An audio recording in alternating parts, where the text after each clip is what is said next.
శాసన మండలిలో బీఎస్సీలో నిర్ణయించి షార్ట్ డిస్కషన్ నిర్ణయించి దానికి నారా చంద్రబాబు నాయుడు పేరు మీద లెటర్ ఇష్యూ చేసి దాన్ని గజెట్లో పెట్టి చర్చకు వచ్చే సమయానికి చిచి ఇది షార్ట్ డిస్కషన్ కాదు, మేము ఒక స్టేట్మెంటే ఇస్తామని చెప్పిన సంఘటనలు ఈ రాష్ట్ర శాసన వ్యవస్థలో ఎప్పుడైనా ఉందా?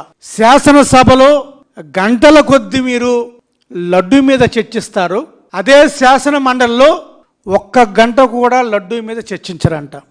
ఇదేమి వైద్యం? మీరు అన్ని గంటలు రోజంతా లడ్డు మీద శాసనసభలో చర్చించవచ్చు, శాసన మండలిలో మాత్రం స్టేట్మెంట్ చదువుతారు. అంటే శాసనసభలో ఒక రూలు, శాసన మండలిలో ఒక రూలు. ఎందుకు? శాసన మండలిలో వైఎస్ఆర్ కాంగ్రెస్ పార్టీ మిమ్మల్ని ప్రశ్నిస్తుంది, మీ బట్టలు ఊడదీస్తుంది అనే భయంతో మీరు శాసన మండలిలో కేవలం స్టేట్మెంటే చదువుతారు. రెండవ ప్రశ్న, ఒకసారి council chairman secretary general issue చేసిన తర్వాత ఈ సభను ఎవరు నడిపించాలి? సభను నడిపించేది గౌరవ చైర్మన్ శాసన మండలి నడిపిస్తాడు. కానీ ఫస్ట్ టైం ఆంధ్రప్రదేశ్ చరిత్రలో శాసన మండలిని మండలి చైర్మన్ నడిపించకుండా, మండలి చైర్మన్కు తెలియకుండా మండలి చైర్మన్ పేరుతోటి స్టేట్మెంట్ ఇస్తున్నట్టు సెక్రటరీ జనరల్ మండలి చైర్మన్నే బైపాస్ చేస్తున్నాడు. ప్రజాస్వామ్యంలో ఇంతకన్నా దౌర్భాగ్యమైన స్థితి ఎప్పుడు ఉండదు.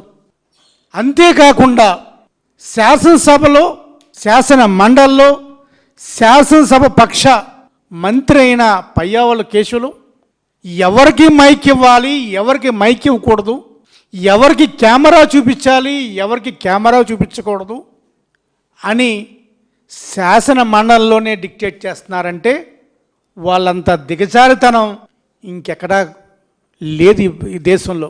అంటే మీకు శాసన మండలి నియమావళి గురించి మర్యాద లేదు, శాసన మండలి చైర్మన్ గురించి గౌరవం లేదు. ఇక మూడోది, తెలుగుదేశం పార్టీ శ్రేణులను అడుగుతున్నా, లడ్డు గురించి ఎవరయ్యా మాట్లాడింది? లడ్డూలో యానిమల్ ఫ్యాట్ ఉందని చెప్పింది ఎవరయ్యా? ఏ రిపోర్ట్ ప్రకారం చెప్పారయ్యా? ఏ రిపోర్ట్ ప్రకారం మీరు మాట్లాడారు? ఎవరు అడిగారు? చర్చ అడిగింది వాళ్ళే, ఆరోప చేసింది వాళ్ళే, రిపోర్ట్ ఇవ్వకపోయినా ఇచ్చిందని చెప్పింది వాళ్ళే, సిట్టు వేసింది వాళ్ళే, సుప్రీంకోర్టు ద్వారా సిట్టు తెప్పించింది వాళ్ళే. ఎన్నిటినీ కూడా వాళ్ళకు అనుకూలంగా లేకపోయేటప్పటికీ ఒక కొత్త డ్రామా ఏంటంటే ఏకసభ్య కమిషన్. మరి వ్యవస్థల్ని గౌరవించలేని నువ్వు వ్యవస్థల మీద మరి సిట్ వేయటం ఎందుకు, సుప్రీంకోర్టుకి వెళ్ళటం ఎందుకు, ఆ రిపోర్టు ఈ రిపోర్టు మాట్లాడటం ఎందుకు? ఇవన్నిటికీ గౌరవం లేనప్పుడు నీకు ప్రజాస్వామ్య విలువలు చంద్రబాబు నాయుడికి ఏమాత్రం ఉన్నాయని చెప్పి అడుగుతున్నాను. ఇక నాలుగవది, ఏ విధంగా అయితే మేము శాసన మండలిలో లడ్డూ విషయంలో చర్చించాలని చెప్పి విత్ డాక్యుమెంట్ ఎవిడెన్స్ తోటి మేము వచ్చామో, ఎప్పుడైతే డాక్యుమెంట్ ఎవిడెన్స్లో కల్తీ నెయ్యికి సూత్రధారి పాత్రధారి అంతా కూడా హెరిటేజే అని తెలియని తర్వాత దాని మూలాలు ఎక్కడ ఉన్నాయరా బాబు అంటే నారావారి ఫ్యామిలీ దగ్గర నుంచి దాని మూలాలు మొదలు పెట్టుకుని హెరిటేజ్ తోటి, హెరిటేజ్ నుంచి ఇందాపూర్ వరకు ఉంటే అందరూ అనుకున్నారు మేము కూడా ఇందాపూర్తోనే ఆగిపోయిందేమో అనుకున్నాం. కానీ వాళ్ళ మూలాలు, వాళ్ళ అక్రమంగా నెయ్యి సప్లై హిందాపూర్తో ఆగలేదు. హిందాపూర్ దగ్గర నుంచి సంగమం, వైష్ణవి, ప్రీమియర్ డైరీ, బోలే బాబా, ఈ అన్నిటికీ బాబా ఎవరయ్యా అంటే అసలు శిస్సుల బాబా చంద్రబాబు నాయుడే. హెరిటేజ్ దగ్గర నుంచి బోలే బాబా దాకా అక్రమ నెయ్యి సప్లై చేసింది హెరిటేజే, నారావారి కుటుంబమే. దాని దగ్గర ఉన్న డాక్యుమెంట్స్ అన్నీ మేము పట్టుకొచ్చి ఇవిగో డాక్యుమెంట్స్, రండ్రా బాబు చర్చ్ కంటే, చర్చ్ కాదు మేము స్టేట్మెంట్ చెప్పేసి వెళ్ళిపోతాం, అవసరమైతే మంత్రి సమాధానాలు ఇస్తా అని చెప్తున్నారు. ఈ సందర్భంగా రాష్ట్ర ప్రజలందరినీ కూడా అడుగుతున్నా, తప్పు చేయనప్పుడు ఎందుకు చర్చకు వెనక్కి వెళ్తున్నావు? తప్పు చేయనప్పుడు ఎందుకు ఆరోపణ చేసి వెనక్కి తిరిగావు, ఎందుకు తోక ముడిచావని అడుగుతున్నాను. ఇక 5వ ప్రశ్న నేను అడగదలుచుకున్నా.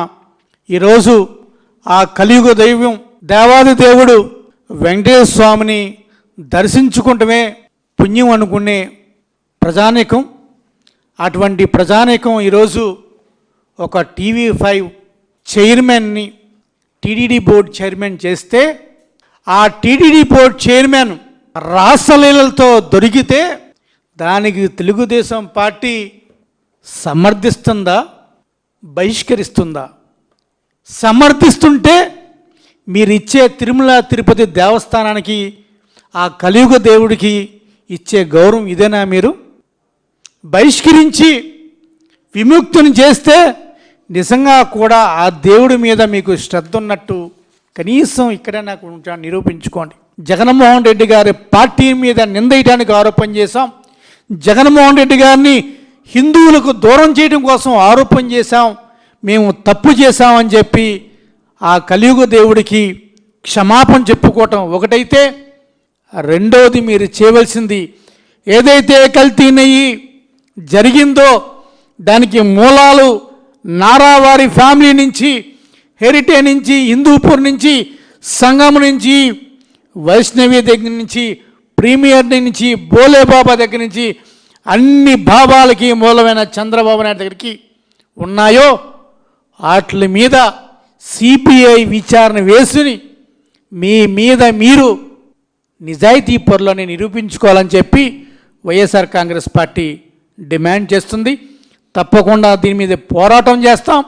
మీరు చర్చికి రాకపోయినా, మీరు ఎక్కడికి పారిపోయినా మిమ్మల్ని పట్టుకొని ఈ చర్చికి వచ్చేటట్టు చేయటమే వైఎస్ఆర్ కాంగ్రెస్ పార్టీ లక్ష్యం అని చెప్పి మీ ద్వారా తెలియజేస్తున్నాను.